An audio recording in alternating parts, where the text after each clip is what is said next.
UN General Assembly President Miroslav Lajčák has hoped for progress in the stalled Security Council reform process, saying that member countries were impatient for achieving a council that reflects contemporary realities.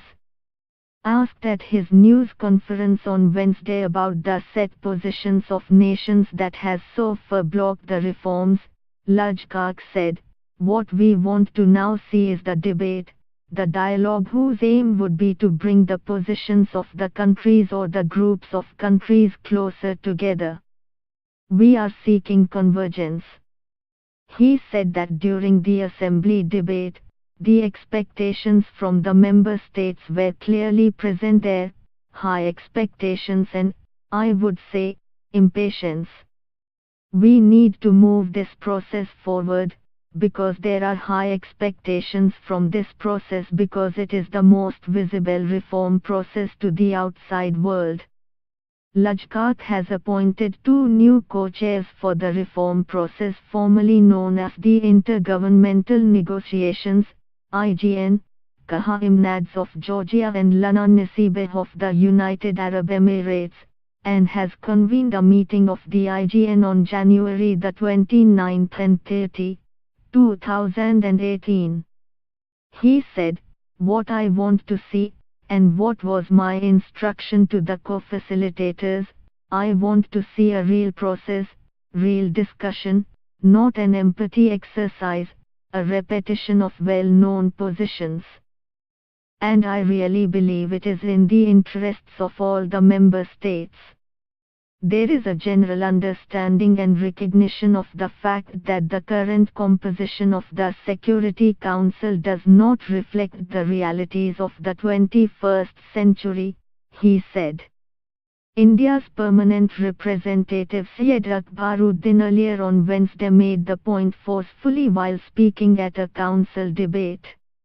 "A non-representative council, designed many long years ago to maintain the balance of power among competing rivals, is simply not equipped to handle the challenges that have changed beyond recognition.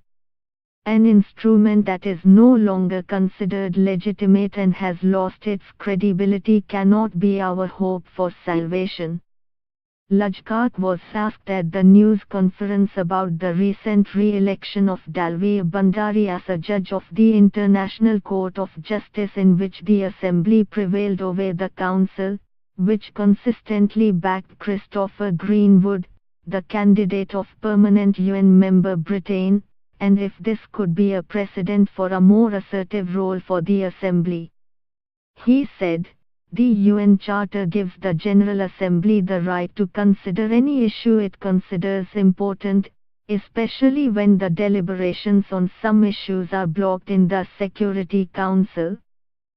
So there is an established practice and there is the UN Charter. There are rules of procedure. So there is a lot of space within this document, this framework that can be used by the member states." He also said that the role of the more representative assembly with all the 193 UN members is evolving as a result of the ongoing process of revitalization. An example of the change, he said, could be seen in the election of the Secretary General last year, where the Assembly played a much more prominent role. While the Council had the final say under the UN Charter, the candidates appeared before the Assembly to make their case and answer questions, unlike in previous elections which were shrouded in secrecy.